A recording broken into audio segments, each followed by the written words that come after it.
안녕하세요. 제이마음입니다. 오늘 하루는 어땠나요? 여러분을 괴롭히는 사람이나 어떤 환경이 있진 않았나요?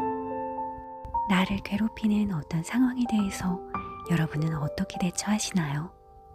오늘 잠자리에서 듣는 이야기로 바보 입안 두 번째 이야기를 들려드릴 건데요. 첫 번째 에피소드를 못 들으셨어도 괜찮습니다. 들으시면서 콜콜 주무시라고 작은 목소리로 속삭이듯이 읽어봤거든요. 내용을 집중해서 끝까지 들으신다면 와, 그분은 정말 책을 좋아하시는 분으로 도장 쾅쾅 찍어드리고 싶고요. 바보 입안을 끝까지 읽으면서 저는 그런 생각이 들었어요. 바보 입안이 정말 바보일까? 여러분은 어떤 생각을 가지고 계실까요? 궁금한데요. 아니 생각하지 마시고 편안하게 들어주세요. 그럼 이만 이야기 속으로 들어가 보겠습니다.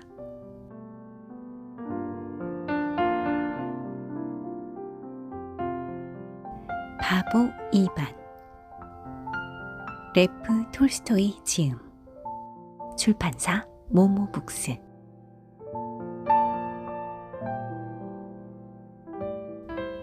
두 형은 집을 지어 따로 살게 되었다. 이반은 밭일을 다 마치자 맥주를 빚고 잔치를 열어 형님들을 초대했다.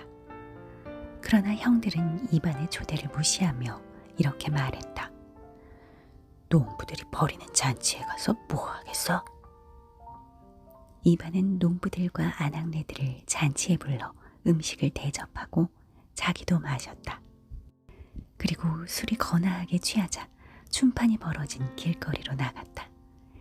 이반은 춤을 추던 여자들에게 다가가 자기를 칭찬해주면 신기한 구경거리를 보여주겠다고 말했다.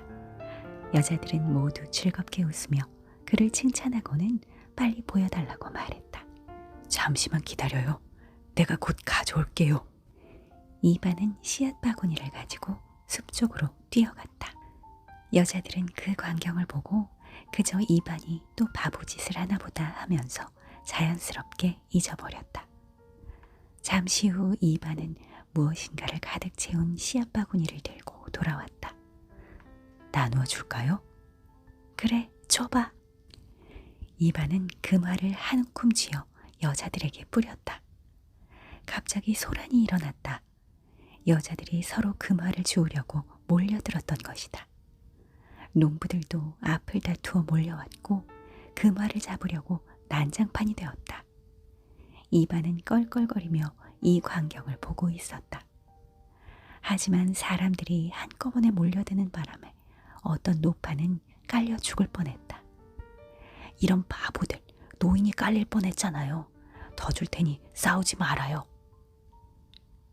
그는 다시 금화를 뿌리기 시작했고 더 많은 사람들이 몰려왔다.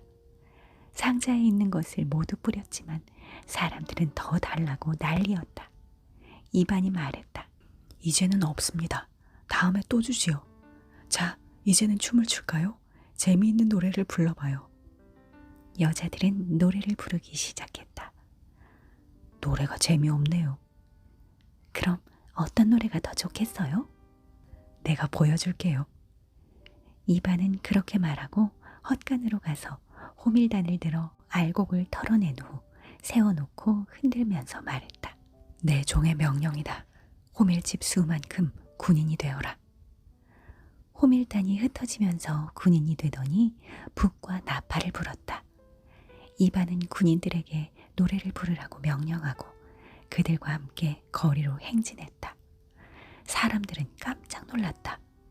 군인들은 신나게 행진곡을 연주하며 노래를 불렀다. 노래가 끝나자 이반은 사람들에게 자기를 따라와서는 안 된다고 말하고는 군인들을 데리고 헛간으로 갔다. 이반은 군인들을 원래대로 호밀단으로 만들어 건초 더미 위에 던진 후 집으로 돌아와 잠들었다. 다음 날 아침 맏형인 세몬이 이 소문을 듣고 이반을 찾아왔다. 말 좀 해봐라. 도대체 그 군사를 어디서 끌고 와서 어디로 데려갔니? 그걸 어디에 쓰려고요? 어디에 쓰다니. 군사만 있으면 뭐든지 할 수 있어. 나라도 세울 수 있다고. 이반은 깜짝 놀랐다. 그럼 진작 말씀하시지 그랬어요. 원하는 만큼 만들어드리죠. 이반은 세몬을 헛간으로 데리고 가서 이렇게 말했다. 원하는 대로 만들어드리겠지만 군인들을 데리고 떠나야 해요. 그렇지 않으면 그 많은 군인들 때문에 마을의 곡식이 동나고 말 거예요. 세몬이 그러겠다고 약속하자 이반은 군인들을 만들어내기 시작했다. 이반이 호밀단을 흔들며 중얼거리자 한 개 중대가 생겼고 한 번 더 흔드니 한 개 중대가 더 생겼다. 이반은 온 들판을 가득 메울 만큼 많은 군대를 만들어냈다. 어때요? 이제는 됐나요? 세몬은 기뻐서 날뛰며 말했다. 됐어. 이만하면 충분하구나. 고맙다 이반. 뭘요? 더 필요하면 언제든지 오세요. 호밀단도 충분하니 얼마든지 만들어 드릴게요. 세몬은 군대를 집합시켜 행렬을 갖추고 전쟁터로 나갔다. 군인인 세몬이 떠나자 이번에는 배불뚝이 타라스가 어제 일을 듣고 찾아왔다. 타라스도 이반에게 간청하기 시작했다. 그 말을 어디서 가져왔니? 만일 내게 그렇게 마음대로 쓸 수 있는 돈이 있었다면 그걸 미천으로 세상 돈을 다 모았을 텐데. 이반은 깜짝 놀랐다. 그래요? 진작 말씀을 하시지. 형님이 원하는 대로 만들어 드릴게요. 형은 매우 기뻐하며 말했다. 나는 세 바구니만 있으면 된다. 알겠어요. 자, 숲속으로 가시죠. 말을 준비해야 해요. 무거워서 다 들고 올 수도 없을 테니까요. 두 형제는 숲으로 갔다. 이반은 떡갈나무 잎을 따서 문지르기 시작했다. 금화가 우수수 떨어져 수북이 쌓였다. 이만하면 돼요? 타라스는 기뻐서 어쩔 줄을 몰랐다. 우선은 이걸로 충분하다. 고맙다 이반. 더 필요해지면 언제든지 오세요. 나뭇잎은 많으니 얼마든지 만들어 드릴게요. 배불뚝이 타라스는 말에다 금화를 가득 싣고 장사를 하러 떠났다. 이렇게 하여 두 형들은 집을 떠났다. 군인인 세몬은 전쟁터로 가서 두 나라를 정복했고 배불뚝이 타라스는 장사에 성공해 큰 돈을 벌었다. 그러던 어느 날 세몬은 타라스와 만나 어떻게 해서 군대를 얻게 되었는지 말했고 타라스도 어디서 돈을 모으게 되었는지 숨김없이 털어놓았다. 세몬이 타라스에게 말했다. 나는 두 나라를 정복해서 좋기는 한데 늘 돈이 부족해. 군대를 먹여 살리는데 많은 돈이 들거든. 그러자 배불뚝이 타라스가 말했다. 저는 돈은 많이 벌었는데 그걸 지켜줄 사람이 없어서 불안해요. 그때 세몬이 말했다. 이반에게 찾아가 보자. 나는 녀석에게 군대를 더 만들어 달라고 해서 내게 줄 테니 너는 그 군대로 돈을 지켜라. 대신 너는 내 군대를 먹여 살릴 돈을 이반한테 받아 내게 주고. 두 형제는 이반을 찾아왔다. 먼저 세몬이 말했다. 이반아, 아무래도 군대가 좀 모자라는구나. 한두 중대라도 좋으니 군사를 더 만들어다오. 그럴 수 없습니다. 형님에겐 더 이상 군대를 만들어드리지 않겠어요. 왜 그러니? 전에는 필요할 땐 얼마든지 만들어주겠다고 말했잖아. 그랬죠. 그렇지만 이제는 더 이상 만들어드리지 않겠어요. 도대체 왜 그러니, 바보 녀석아. 이반이 말했다. 왜냐하면 형님의 군대가 사람을 죽였기 때문이에요. 얼마 전에 길가에 있는 밭을 갈고 있는데 한 부인이 관을 싣고 가면서 통곡을 하더군요. 그래서 누가 죽였냐고 물었죠. 그랬더니 그 부인이 세몬의 군대가 전쟁터에서 내 남편을 죽였습니다. 라고 말하는 거예요. 전 군대가 노래나 부르는 줄 알았는데 사람을 죽이다니. 저는 이제 군대를 만들지 않기로 결심했어요. 이번에는 타라스가 이반에게 금화를 더 만들어 달라고 사정했다. 이반은 고개를 저었다. 이제 더 이상 금화도 만들지 않겠어요. 왜? 네가 저번에 얼마든지 만들어주겠다고 말했잖아. 약속은 했었죠. 하지만 이제는 더 이상 만들지 않겠어요. 이 바보야. 도대체 왜 그러는 거야?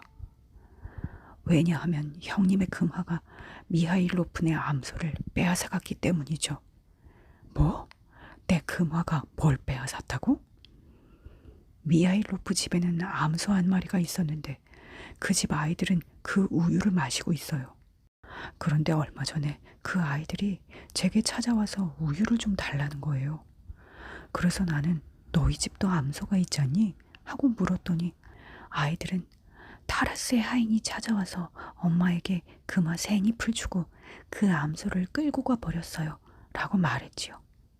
이제 그 아이들이 먹을 우유가 없는 겁니다. 나는 형님이 금화를 장난감으로 쓸 줄 알았는데 아이들의 암소를 빼앗는데 썼더군요. 저는 더 이상 형님에게 금화를 만들어 드리지 않겠습니다. 결국 두 형들은 빈손으로 그곳을 떠났다. 돌아가는 길에 새로운 방법을 궁리하던 형제는 나름대로의 해결책을 마련할 수 있었다. 이렇게 하는 게 어떨까? 네가 나에게 군대를 먹여 살릴 돈을 주면 나는 네 재산을 지켜주도록 내 군대의 절반을 줄게. 타라스도 동의했다. 두 형제는 군대와 돈을 절반씩 맞바꾸는 방법으로 힘을 키워 나라 하나씩을 차지하며 각자 왕이 되었고 더욱더 부자가 되었다. 이반은 줄곧 한 집에서 살면서 부모를 모셨고 벙어리 여동생과 열심히 농사를 지었다. 그러던 어느 날 이반네 집에 늙은 개가 병들어 죽을 지경이 되었다. 이반은 개가 불쌍해서 배라도 부르게 해줄 생각으로 여동생에게 빵을 얻어 개에게 주었다. 그런데 개가 모자 속에 있던 나무뿌리 한 가닥까지 함께 먹더니 병이 깨끗이 나아버렸다. 부모들은 깜짝 놀랐다. 어떻게 병든 개를 고쳤니? 그러자 이반이 말했다. 저는 어떤 병이든 고칠 수 있는 뿌리를 두 가닥 가지고 있었는데 한 가닥을 이 녀석이 먹어버렸네요. 그 무렵 그 나라의 공주가 병에 걸려 앓아누웠다. 임금님은 방방곡곡에 방을 붙여 누구든 공주의 병을 고치는 자에게는 큰 상을 내릴 것이며 만일 그 사람이 총각이라면 사위로 삼겠다고 하였다. 이반이 사는 마을에도 이 소식이 알려졌다. 부모는 이반을 불러놓고 말했다. 너도 소식을 들었지? 내게 모든 병을 고치는 나무 뿌리가 있다고 했으니 가서 공주의 병을 고쳐보아라. 그러면 너는 평생 영화를 누리게 될 게 아니냐. 알겠습니다. 그렇게 해보겠습니다. 이반은 곧바로 떠날 채비를 했다. 이반의 부모들은 그에게 나들이 옷도 입혀주었다. 이반이 길을 떠나려고 문간을 나서는데 어떤 손이 굽은 여자 거지가 말을 걸었다. 당신은 무슨 병이든 다 고칠 수 있다고 들었습니다. 제발 제 손도 좀 고쳐주세요. 저는 손이 이래서 신발도 제대로 신지 못한답니다. 그러지요. 이반은 나무 뿌리를 꺼내어 여자 거지에게 주며 잘 씹어 삼키라고 말했다. 그러자 여자 거지의 병이 말끔히 나면서 그 자리에서 손을 마음대로 움직일 수 있었다. 아버지와 어머니는 하나밖에 남지 않은 나무 뿌리를 여자 거지에게 주는 바람에 공주를 고칠 수 없게 되었다는 사실을 알고 이반을 꾸짖기 시작했다. 거지가 불쌍하다고 나무 뿌리를 주워버리면 공주님은 어떡하느냐? 이반이 생각해보니 공주도 마찬가지로 가엾게 생각되었다. 이반은 얼른 말에 수레를 채우고 짚을 실은 다음 길을 떠날 준비를 했다. 부모가 물었다. 도대체 지금 어디로 가려는 거냐, 이 바보 녀석아. 공주님을 고쳐드리러 가야죠. 하지만 너에게는 공주님을 고칠 나무뿌리가 없지 않느냐. 걱정하지 마세요. 이반은 이렇게 말하고 궁궐로 향했다. 그런데 이반이 궁궐에 도착해 층계에 발을 딛자마자 공주의 병이 나아버렸다. 임금님은 크게 기뻐하며 이반을 불러들여 좋은 옷을 입혀주면서 말했다. 그대는 이제부터 짐의 사위로다. 황공하옵니다. 그리하여 그는 공주와 결혼을 했다. 게다가 얼마 후 임금이 세상을 떠나자 자연스럽게 이반이 임금이 되었다. 이리하여 세 형제 모두 왕이 될 수 있었다. 세 형제는 각자 나라를 다스리며 살았다. 맏형인 군인 세모는 나라를 강대국으로 만들었다. 그는 이반이 지프로 만들어준 군대로 힘을 키워 진짜 군인들을 모집했다. 그는 명령을 내려 열집마다 한 명씩 강제로 군인을 뽑았는데 그 군인은 키가 커야 하고 살갗이 희며 얼굴이 잘생겨야 했다. 그는 이렇게 모집한 군인들을 엄격하게 훈련시켰으며 혹시 그에게 대항하는 자가 있으면 이들을 보내 무자비하게 진압했다. 그래서 모든 사람들은 그를 두려워했다. 세몬의 생활도 매우 풍요로웠다. 그가 생각하는 것, 눈에 보이는 것은 당장 자기 것으로 만들었다. 명령만 내리면 군대가 쳐들어가 무엇이든 빼앗아왔기 때문이었다. 배불뚝이 타라스도 큰 부자가 되었다. 그는 이반에게 얻은 돈을 미천으로 큰 재산을 모았다. 그는 자기 돈은 꽁꽁 숨겨두고 교묘한 법을 만들어 백성들로부터 돈을 뜯어냈다. 인두세, 주세, 결혼세, 장례세, 통행세, 거마세뿐 아니라 신발세, 양말세, 복장세에 이르기까지 고안할 수 있는 온갖 세금을 다 물렸다.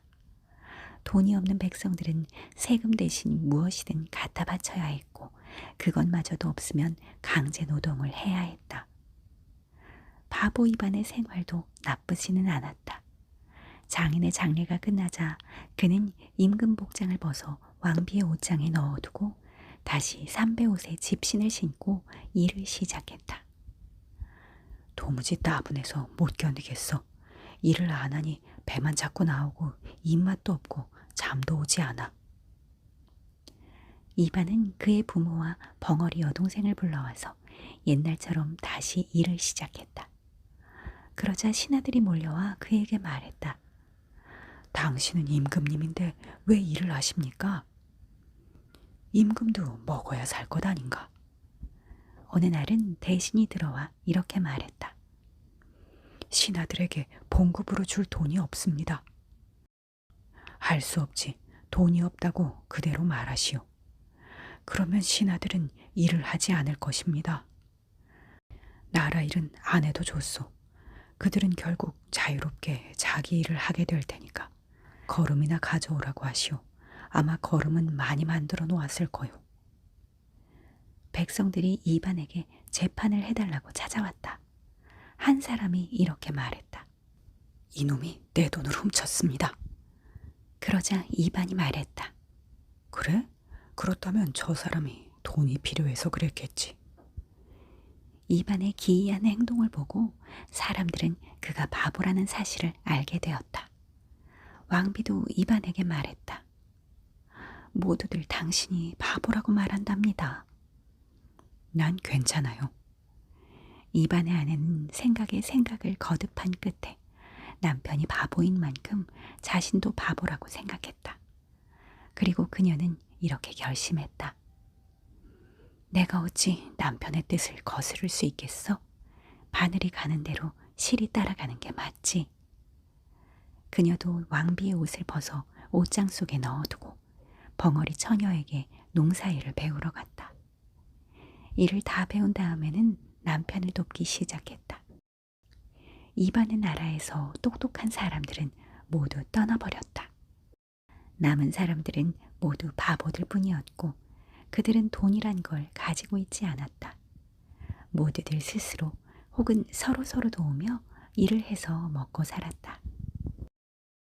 큰 도깨비는 작은 도깨비들이 어떻게 세 형제를 파멸시켰는지 알고 싶어 미칠 지경이었지만 아무런 소식도 들려오지 않았다. 그래서 어찌된 까닭인지 알아볼 양으로 직접 나서서 이곳저곳 찾아다녀 보았지만 발견한 것은 구멍 3개뿐이었다.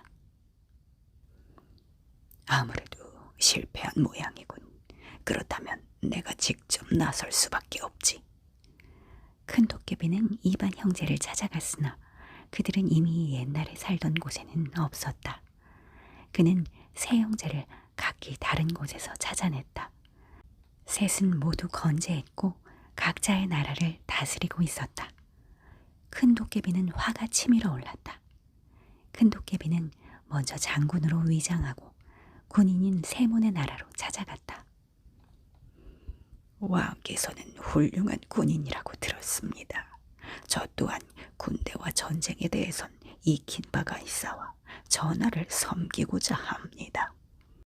세몬은 그와 다방면으로 대화를 나눈 후 그를 직속 장군으로 삼아 곁에 두기로 결정했다. 새로 기용된 장군은 강력한 군대를 만드는 방법을 세몬 왕에게 건의하기 시작했다. 첫째로 더 많은 군사를 모아야 합니다.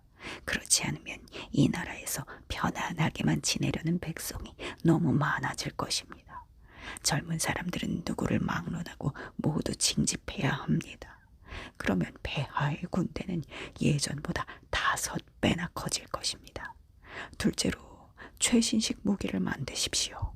소위는 마치 콩알을 사방으로 뿌리듯이 단번에 100발의 총알이 나가는 소총을 만들겠습니다. 그리고 무엇이나 태워버릴 수 있는 대포도 만들겠습니다. 이 대포는 사람이나 성 가릴 것 없이 모든 성을 태워버리고 말 것이옵니다. 세몬은 장군의 말대로 온 나라의 젊은이들을 모두 군대로 끌어들였고 공장을 세워 신식 소총과 대포를 만들었다.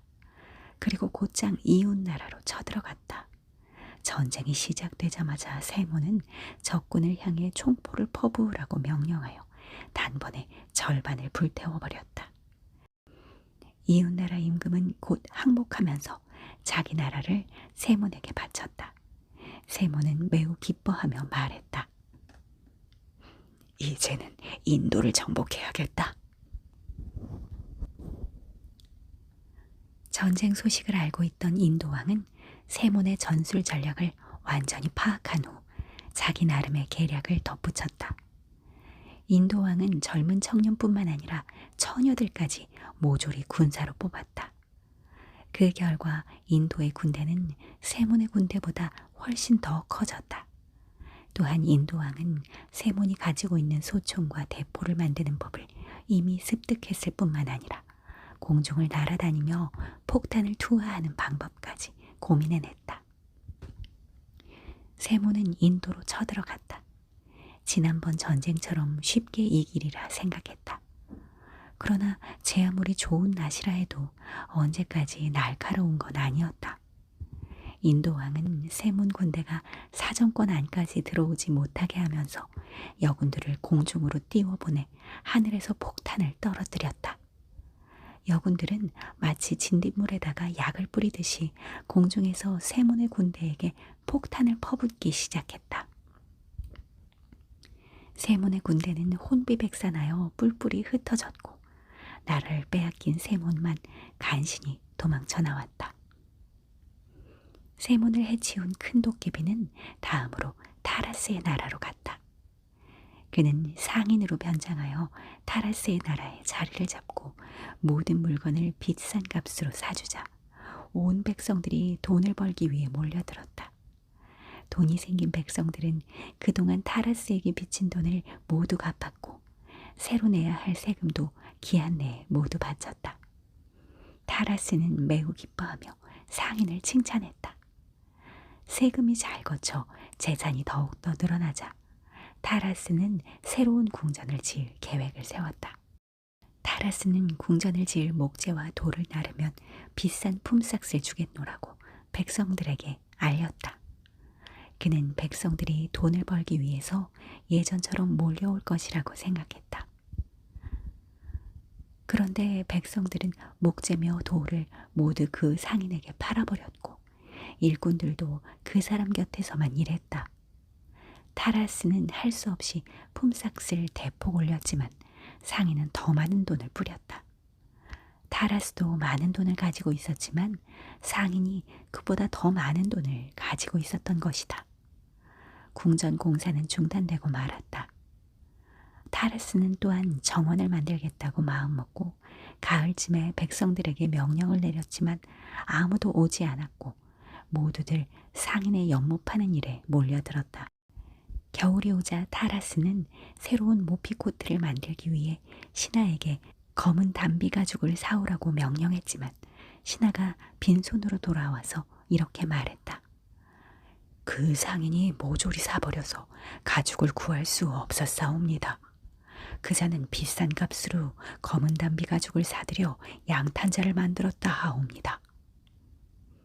타라스는 종마가 필요해서 구해오라고 명령했더니 신하가 돌아와서 말하기를 좋은 말들은 모두 그자에게 있으며 그 말들은 상인의 연못을 채울 물을 나르고 있다고 말했다. 사람들은 타라스가 아니라 상인의 일만 했으며 그렇게 번 돈으로 임금에게 세금을 냈다. 그리하여 임금은 돈이 남아돌아 간수할 곳이 없을 정도였지만 생활은 점점 불편해지기 시작했다. 임금은 이제 어떤 계획도 세울 수가 없었고 오히려 당장 살아갈 방도를 찾아야 했다. 급기야 요리사들도 하인들도 마부도 모두 떠나 상인 쪽으로 가기 시작했고 식량까지 떨어져 버렸다. 타라스는 매우 화가 나서 상인을 나라 밖으로 추방해버렸다.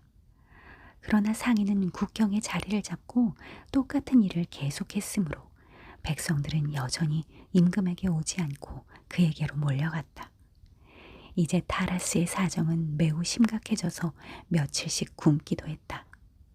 심지어 상인은 이제 왕비까지 사려 한다는 소문이 돌았다. 타라스는 주눅이 들어서 아무것도 하지 못한 채 전전긍긍하고 있었다. 그러던 어느 날 군인인 세몬이 타라스를 찾아왔다. 날 좀 도와다오. 나는 인도왕에게 패배해서 도망다니는 신세가 되었단다. 그러자 배불뚝이 타라스가 말했다. 나도 벌써 이틀째 굶고 있어요. 큰 도깨비는 두 형제를 망쳐놓고 이번에는 이반의 나라로 갔다. 장수로 둔갑한 큰 도깨비는 이반에게 찾아가 군대를 만들라고 권했다. 군대가 없는 임금은 채통이 서지 않습니다. 명령만 내리시면 당장 훌륭한 군대를 만들어드리겠습니다.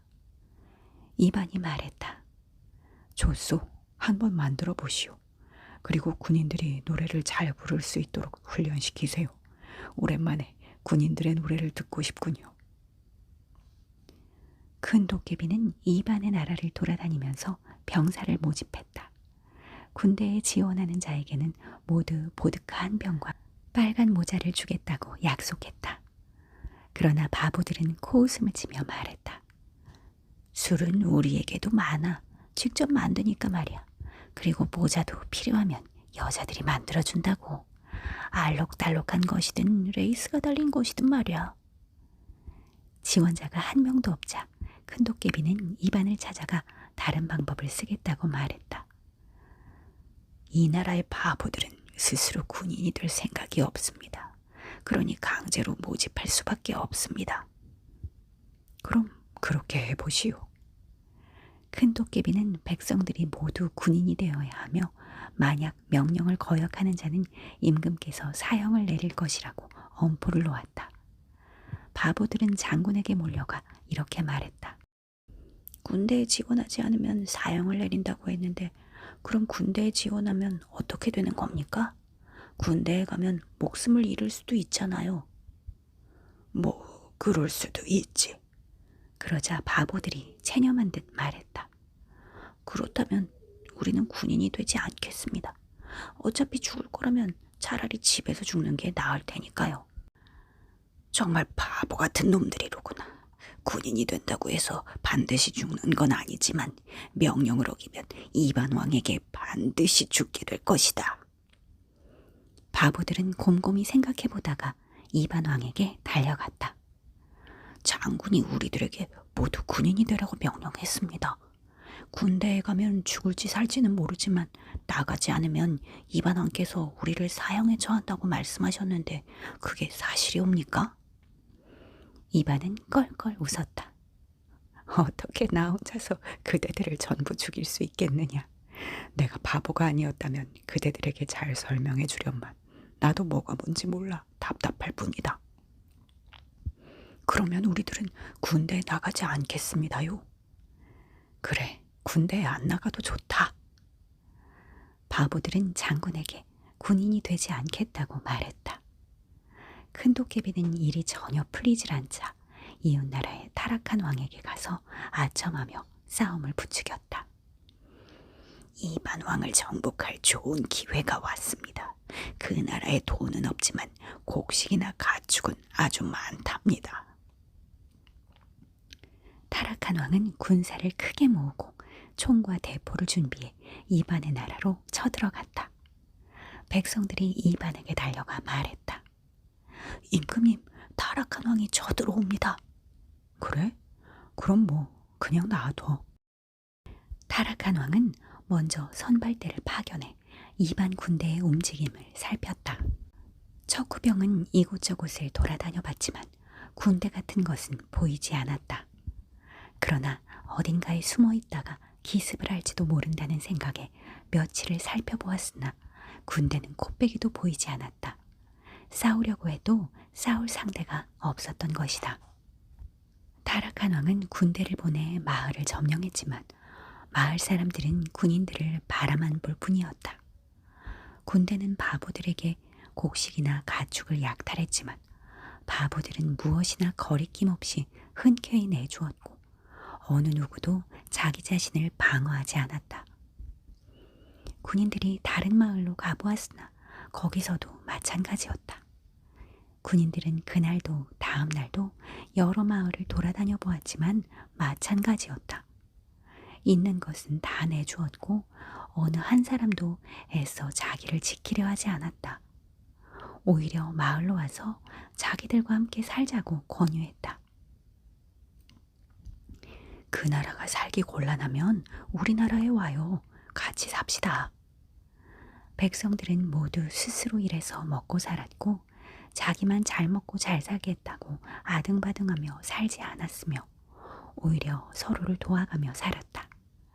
군인들은 전의를 상실하여 타락한 왕에게 가서 말했다.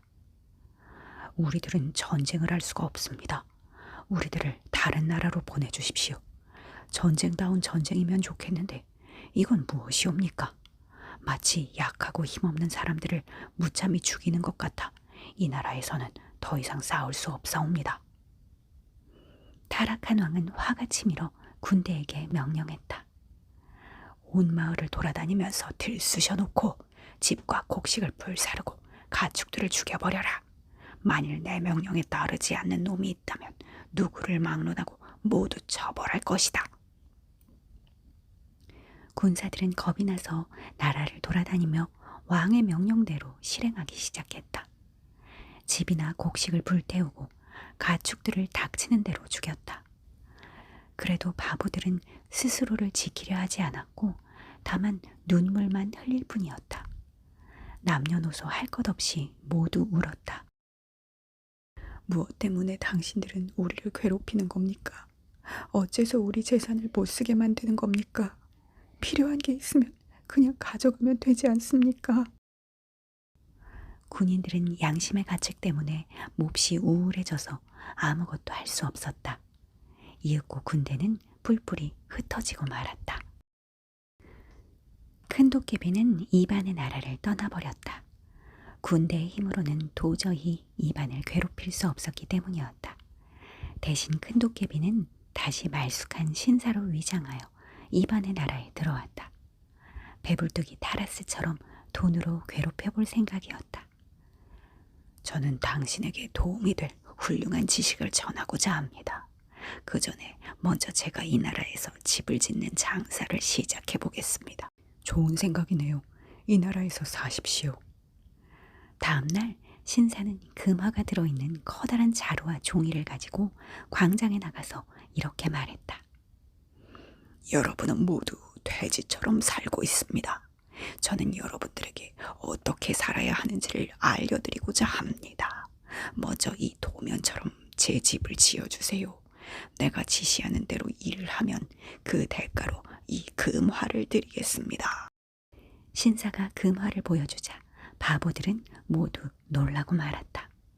지금까지 그들은 돈이란 것을 가져본 적이 없었고 필요한 물건이 있으면 물물 교환을 했으며 노동력이 필요하면 품앗이로 해결해 왔기 때문이었다. 하지만 그들은 금화에 반했다. 그거 참 좋다. 아주 재미있는 물건이야. 백성들은 너도 나도 금화를 얻기 위해 물건을 팔거나 집 짓는 일을 했다. 큰 도깨비는 타라스의 나라에서 했던 것처럼 누런 금화를 마구 뿌려대기 시작했다. 큰 도깨비는 속으로 쾌재를 불렀다. 일이 아주 쉽게 풀리는구나. 바보 이반은 타라스처럼 망하겠지. 녀석은 절대로 다시 일어나지 못할 거야. 그런데 바보들은 금화를 가지고 여자들에게 목걸이를 만들어주거나 머리 장식으로 썼으며 아이들까지 금화를 장난감처럼 가지고 놀았다. 게다가 그들에게 많은 금화가 생기자 더 이상 얻으려고도 하지 않았다.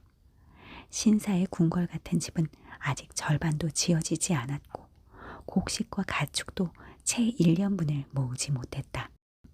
그래서 신사는 일을 하러 오거나 음식이나 가축을 가지고 오거나 아무 물건이나 가져와도 많은 금화를 주겠다고 말했지만 그렇게 하는 사람은 거의 없었다.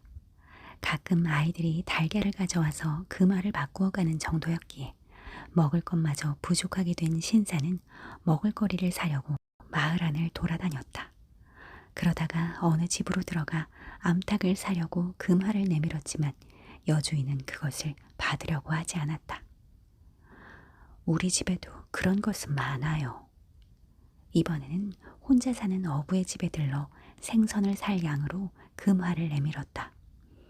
신사 양반, 우리 집에 그걸 가지고 놀 아이들이 없답니다. 게다가 모두들 귀한 물건이라고 하기에 나도 3개나 가지고 있지요. 빵을 사려고 농부의 집에 들러 금화를 내밀었지만 역시 받지 않았다. 우리 집에도 금화는 필요 없어요. 그러나 예수님의 이름으로 빵을 달라시면 좀 드리지요. 잠깐 기다려요. 빵을 좀 잘 나올 테니. 큰 도깨비는 침까지 뱉고 농부집에서 재빠르게 도망쳤다. 예수의 이름으로 먹을 것을 구한다는 건 도깨비로선 있을 수 없는 일이었다.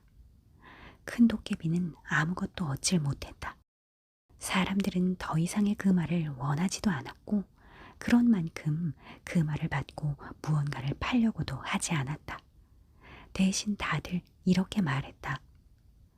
금화 말고 뭔가 다른 걸 가지고 오든지 와서 일을 해요. 아니면 예수님의 이름으로 적선을 하든지. 그러나 큰 도깨비는 금화 외에는 아무것도 가진 것이 없었다. 더군다나 일하기는 더욱 싫었으며 그렇다고 예수님의 이름으로 동냥을 할 수도 없었다. 큰 도깨비는 화가 나서 사람들에게 소리쳤다. 정말 이해할 수가 없네. 돈만 있으면 무엇이든 살 수 있고 어떤 일꾼이든 마음대로 부릴 수 있는데 왜 금화를 더 가질 생각을 안 하냔 말이야. 그러나 바보들은 그의 말에 귀를 기울이지 않았다. 정말 필요가 없다니까요. 이 나라에선 재산도 필요 없고 세금도 없는데 그까짓 돈이 무슨 필요가 있겠어요? 큰 도깨비는 저녁도 굶은 채 잠자리에 들었다. 이 일이 이반의 귀에 들어갔다. 백성들이 그에게 찾아와 이렇게 물었다. 도대체 우리는 어떻게 하면 좋겠습니까? 어느 날 우리 마을에 말쑥한 신사가 찾아와서 살게 되었습니다. 그 신사는 맛있는 음식과 술을 좋아하고 깨끗한 옷만 즐겨 입으면서 도통 일할 생각을 안 합니다. 더구나 동냥도 할 줄 모르는지 그저 금화만 내놓습니다. 금화를 처음 봤을 때 우리 모두 그 신사에게 무엇이든지 다 가져다 주었지만 이제 금화가 있으니 아무도 무언가를 주는 사람이 없습니다. 이 신사를 어떻게 해야 할까요? 굶어 죽지는 말아야 할 텐데요. 이반은 다 듣고 나서 이렇게 말했다. 그래, 굶어 죽게 내버려 둘 수는 없지. 어쨌든 먹여 살려야 한다. 그러니 양치는 목자처럼 집집마다 돌아다니면서 얻어먹게 하여라. 큰 도깨비는 할 수 없이 여기저기 돌아다니며 얻어먹어야 했다. 어느덧 이반의 궁궐에 들어갈 차례가 되었다. 큰 도깨비가 점심을 얻어먹으려 갔더니 때마침 벙어리 여동생이 점심을 준비하고 있었다. 그녀는 지금까지 일도 하지 않고 구걸하러 온 게으름뱅이들에게 많이 속아왔다. 게으름뱅이는 식사 때가 되면 가장 먼저 달려와서 그녀의 맛있는 음식을 염치 없이 먹어치우곤 했다. 그래서 벙어리 여동생은 손만 보고도 게으름뱅이를 가려낼 수 있었다. 일을 많이 해서 손에 못이 박힌 사람은 식탁에 앉을 수는 있지만 굳은 살이 생기지 않은 사람은 먹고 남은 찌꺼기를 주기로 되어 있었다. 큰 도깨비가 식탁에 앉자 벙어리 처녀는 슬쩍 그의 손을 들여다보았다. 물론 못이 박히지 않았다. 손은 고운 데다가 손톱까지 자라 있었다. 벙어리 여동생은 그에게 무엇이라고 소리치더니 도깨비를 식탁에서 끌어내렸다. 그러자 이반의 아내가 도깨비에게 말했다. 화내지 마세요. 우리 아가씨는 손에 못이 박이지 않은 사람은 식탁에 앉히지 않으니까요. 잠깐만 기다려주세요. 사람들이 먹고 남은 것을 드릴게요. 큰 도깨비는 궁궐에서 자기에게 돼지모기 같은 걸 먹이려 했다는 생각에 매우 화가 났다. 큰 도깨비는 이반에게 달려가 따졌다. 폐하의 나라에서는 모든 사람이 꼭 손으로만 일을 해야 한다는 바보 같은 법률이라도 있나 봅니다. 그건 여러분들이 어리석기 때문에 그렇게 생각하는 것입니다. 영리한 사람들은 무엇으로 일을 하는지 아십니까? 그러자 이반은 말했다. 글쎄, 우리는 바보라서 그런 건 잘 모르지요. 아무튼 우리들은 모두 이 두 손으로 직접 일을 합니다만. 그것 보십시오. 그건 여러분들이 어리석기 때문입니다. 그래서 제가 어떻게 머리로 일을 하는 것인지 알려드릴까 합니다. 그러면 여러분들도 아시게 될 겁니다. 머리로 일하는 편이 훨씬 이롭다는 사실을요. 이반은 놀라서 말했다. 아, 그래서 우리를 바보라고 부르는군요. 큰 도깨비는 덧붙여 설명하기 시작했다. 그러나 머리로 일하는 게 쉽지는 않습니다. 여러분들은 제 손에 못이 박이지 않았다고 음식도 주지 않지만 그건 머리로 일하는 게 얼마나 어려운 것인지 모르기 때문입니다. 때로는 머리가 깨지는 것처럼 힘들답니다. 이반은 잠시 생각한 후 말했다. 그런데 왜 당신은 그렇게 힘들게 자신을 괴롭히면서까지 머리로 일을 하는 거요? 그냥 쉽게 손으로 일하면 될 거 아닙니까? 그러자 도깨비가 말했다. 제가 자신을 괴롭히면서 머리로 일하는 것은 어리석은 여러분들을 불쌍히 여기기 때문입니다. 제가 그렇게 하지 않으면 여러분들은 영원히 바보로 남게 될 테니까요. 그러니 이제부터 저는 여러분들에게 머리로 일하는 법을 가르쳐 드리겠습니다. 이반은 감탄하며 말했다. 고맙소. 꼭 그 방법을 좀 가르쳐 주십시오. 손이 지치면 머리로 대신할 수 있는 방법을 말이오. 큰 도깨비는 그것을 가르쳐 주겠다고 약속했고 이반은 온 나라에 이 소식을 알렸다. 훌륭한 전사가 여러분들에게 머리로 일하는 법을 가르쳐 줄 것이다. 손보다 머리로 더 많은 일을 할 수 있다고 하니 모두들 나와서 배우도록 하라. 이반은 높은 망루를 만들고 꼭대기까지 올라갈 수 있는 사다리를 만들었다. 이반은 백성들이 신사를 잘 볼 수 있도록 망루 꼭대기로 안내했다. 신사는 망루 위에서 떠들어댔다. 바보 백성들은 신사가 손을 쓰지 않고 머리로 일하는 방법을 직접 보여주는 줄 알고 몰려들었다. 그러나 큰 도깨비는 어떻게 하면 일하지 않고도 살아갈 수 있는지 말로만 가르칠 뿐이었다. 바보들은 뭐가 뭔지 도무지 알 수 없었다. 지루해진 백성들은 하나둘씩 각자의 일자리로 돌아가 버렸다. 하지만 큰 도깨비는 하루 종일 망루 위에서 떠들었다. 다음 날도 마찬가지였다. 큰 도깨비는 배가 매우 고팠다. 그러나 바보들은 그에게 빵을 가져다 주지 않았다. 왜냐하면 손보다 머리로 훨씬 일을 잘 해낼 수 있다면 자기가 먹을 빵쯤은 쉽게 만들 수 있을 거라고 생각했기 때문이었다. 큰 도깨비는 그 다음 날도 망루 위에 서서 줄곧 짓거려댔다. 그러나 사람들은 가까이 다가와 잠시 듣다가는 이내 흩어져 버렸다. 이반은 종종 사람들에게 물어보았다. 그래, 그 신사는 머리로 일을 하고 있어? 아직은 아닙니다. 그는 여전히 떠들어대기만 할 뿐이옵니다. 연설이 계속되던 어느 날, 큰 도깨비는 지쳐서 쓰러지면서 그만 기둥에 머리를 들이받고 말았다. 바보 하나가 그것을 보고 이반의 아내에게 알렸고 이반의 아내는 들에 있는 이반에게 달려가 말했다. 어서 구경하러 가봅시다. 드디어 신사가 머리로 일을 하기 시작한 모양입니다. 그게 정말이오? 이반은 말을 몰아 망루로 달려갔다. 망루에 다다르자 큰 도깨비는 굶주림에 지쳐 비틀거리면서 기둥에 머리를 찍고 있었다. 이반이 망루에 다가갔을 때 큰 도깨비는 계단 쪽으로 쓰러지며 머리로 사다리를 한 계단씩 요란스럽게 박으며 굴러 떨어지고 있었다. 이반은 뭔가 깨달은 듯 고개를 끄덕이며 말했다. 아하, 언젠가 신사가 머리가 쪼개지는 경우도 있다고 하더니 과연 정말이구나.